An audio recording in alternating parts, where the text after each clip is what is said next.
Hey everyone, and welcome back to OntarioCyrptids.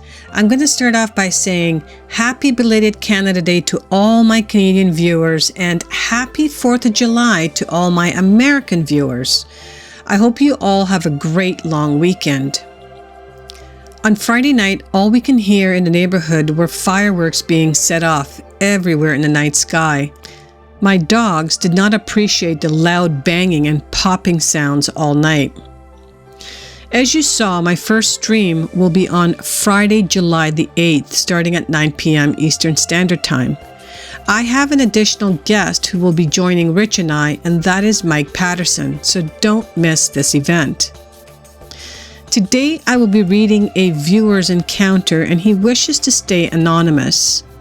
Coincidentally, this encounter takes place over the 4th of July weekend. So if you have an encounter that you would like to share, then please forward your stories to OntarioCyrptids@gmail.com. I would be honored to share your story with like-minded people. So go grab yourself a beverage and get cozy in your favorite spot and sit back and relax.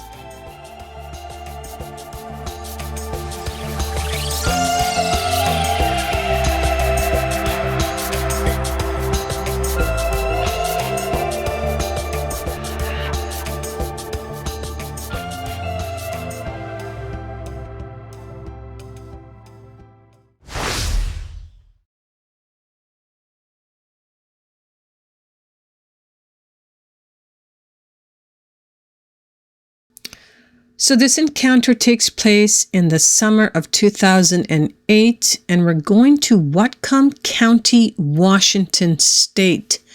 Now the area, as you can see here, is Church Mountain region, and there's a bunch of mountain ranges in this area, but this one takes place in and around Church Mountain. I came across one of your videos on YouTube and figured I'll tell you what happened to me a few years ago. Back in the summer of 2008, I lost everything due to the economic crisis. I lived and worked in Houston, Texas, and had had enough of the big city life, so I went out to the Pacific Northwest to start over. I basically had nothing left. I got a job at Yamato Engine Remanufacturing Plant, and after a few weeks was able to rent a room in Bingham. It was very difficult going from $70K behind a desk to hard physical labor for less than half of what I was making before. Still, I had to do what I had to do to get by. So after a few months, I decided to head out into nature to recharge my batteries. Over the 4th of July weekend, I took advantage of the 3-day weekend and just headed out. I didn't do any research, I just headed out and took off into the wild. The first few days were great. It was like I was a kid again, out in nature, no one is around, and just taking in the peace and quiet, but the 3rd day was very different. I woke up really tired and had nightmares all night. They were sleep paralysis dreams. I would dream I would wake up, but I couldn't move, and something outside my tent was skulking around and about to get me. It was terrifying. So this isn't a horror movie, and I'm not the brave hero. I woke up early, rolled up my campsite, and decided to head back to my Jeep. Nope was my only thought, so I headed straight out. I was so disoriented that at first I headed out in the wrong direction. I have been out tons of times, and while I won't say that I've never gotten lost, I will say it's just not in my nature. I take in landmarks along the way and try to head back the way I came. So after only an hour in the wrong direction, I turned back, and after a few hours, I came upon my campsite. Someone had been there. The firewood I had left was thrown about like someone had picked it up and threw it in every direction. Where my tent was a hole that was about 3 feet deep. I don't know how many shot my Target's 380 had in it, but I'm pretty sure I had all 10 shots in my clip. Eventually, I found my way back to the Church Mountain trailhead and stopped for a rest. It was about 6 p.m. and I laid back under a tree and just floated off into a nap. I was just a few hundred yards from my car, and I decided to rest up for the drive back to Bingham. As I floated off into sleep, I thought I saw a mink, but sleep overtook me and I dozed off. Before I knew it, my mother was there and calling my name like she used to when I was a kid to wake me up for school. She was there right in front of me, and she looked great. She told me that she never really died, and that her and my father had split up, and that she went back to Scotland to live with my grandmother, who was also here. I looked over and saw my grandma about 30 feet away. They both looked so healthy and young, but my grandmother would be well over 100 years old, and my mum in her late 70s. Yet here they were, and they looked younger than I was. Something was off. Even though I was more relaxed than I had ever been in my life, I decided to stand up. It was just like in my dreams the night before. I was completely paralyzed and couldn't move. I figured I was having yet another nightmare, and I knew what was happening wasn't real. I asked my mother to stop. I told her I knew she wasn't real. I told her that she died in 1984. I told her I was really sorry that she was gone. I was sorry my grandmother was gone too. My mom laughed and called me a little shit. After that, I woke up. Shaken from my dream, I immediately stood up and saw a ferret run off into the brush.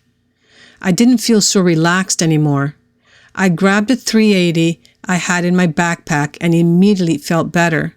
Still, something was off here and I couldn't put my finger on it. I heard a swishing sound just behind a brush where the mink or ferret had run behind, and I could swear I could also hear my name being called. I kept hearing my name being called, and it was my grandmother's voice. I thought I was losing my mind, but still, I had to go and check it out. I walked around to the clearing in the brush, and I saw the most beautiful animal I have ever seen. It was so cute and looked cuddly and safe, even though it was easily 7 foot long and had claws that matched its size. Its teeth looked like a house cat's teeth, and it was really light on its feet.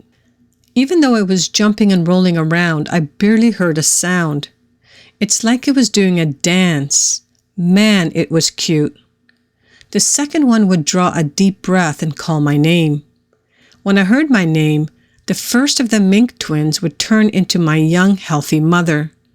When I heard my name, I felt so relaxed and so at peace. Then reality would kick in, and I would remember my mother died when I was a kid and that she died a horrible death that ravaged her. She withered away, and there is no way this was her. I would go back to seeing the ferrets again, and the dancing ferret would start jumping even closer to me. I got pissed, and this snapped me out of it, so I ran away. Again, I'd hear my name, be elated to see my mother, realizing this was BS, get pissed, and run away again. Each time I could run a little further than they could paralyze me for. Eventually, I broke free and ran from the cutest, most non-threatening creatures I had ever seen. I made it back to my Jeep, but I tucked my keys into my backpack when I took my nap. I was locked out and I couldn't leave, but this time I was absolutely irate. How cruel it was what they were doing to me. They would impersonate the people I loved the most in the world. I would be ecstatic to see them back, realize it was all BS, and then lose them all over again. I heard my name again, but this time I yelled back. I yelled that I knew it was all BS and that I had a gun. Even though it was just a 380, I had 10 shots to do what I could. Still, they called me over. Still, I wanted like nothing else to go. This went on into the following morning. The next morning, a van showed up with 6 people and asked me if I was having car trouble. I explained that something was hunting me and I had left my keys and my phone in my backpack. I was afraid to go get them. They walked me over to my backpack and then back to my Jeep. Ted, one of the people from the van, asked me what it was, and I simply lied not to sound crazy. I told him I never saw what it was, but I heard it moving around. Ted thought it was probably a person. In fact, he was convinced. As I unlocked my car, I distinctly heard my grandmother's voice call out, "Little shit." Everybody in the van next to me froze in their footsteps. 2 people heard a woman's voice yell, "Little shit," and everyone else heard what they thought was a cougar scream. Ted asked me if that was the animal, and I told him yes. He asked me if I heard an animal or a voice. I told him a voice. He just looked at me and said it must have been terrifying to be stalked by something all night long. I told him it was 2 things. Ted told me he saw tracks. He told me they looked like huge raccoon tracks, but there's no way a raccoon would have feet the size of bears. I just told him they should probably camp somewhere else.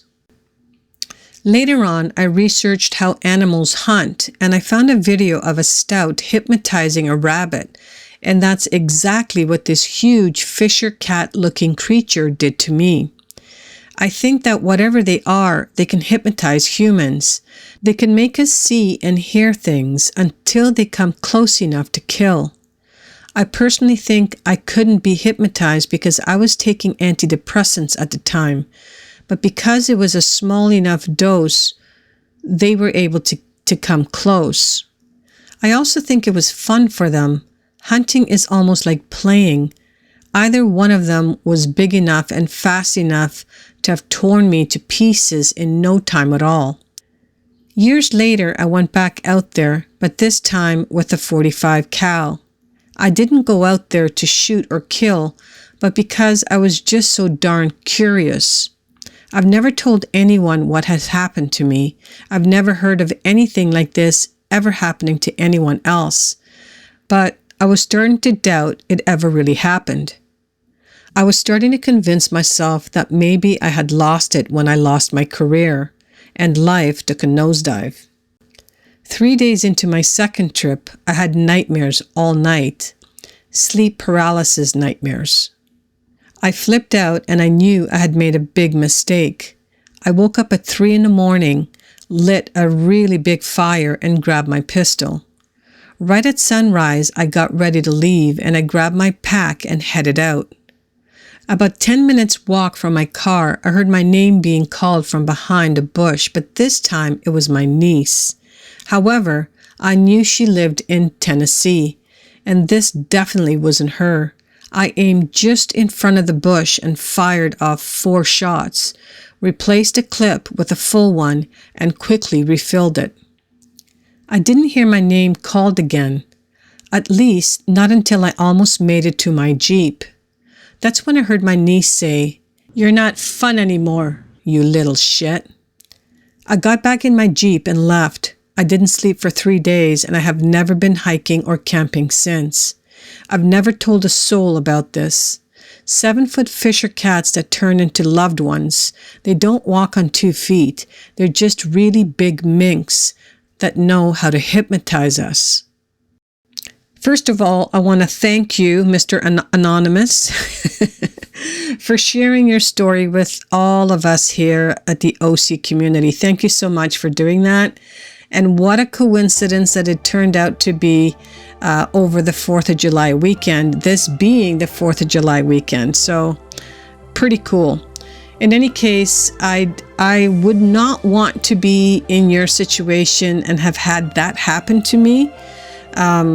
Wow, contrary to what you said, I believe you're one brave dude, because I know I probably would not have kept it together like you did throughout your ordeal. So thank you again for sharing. I truly appreciate it. If anyone else has had any encounter that they would like to share, then please forward your stories to OntarioCyrptids@gmail.com. I would be honored to share your story on this channel. Okay, I think everybody knows the drill. But before I leave you guys, again, I want to wish everybody a happy Canada Day as well as a happy 4th of July. Have a fabulous weekend, you guys. And thank you for listening until the end. I truly appreciate it. Please hit that like button on your way out and smash that subscribe button if you're new to my channel. And don't forget to hit the notification bell so you can stay up to date with all my latest uploads. Again, have a great weekend, and I hope to see you all next week right here on Ontario Cryptids.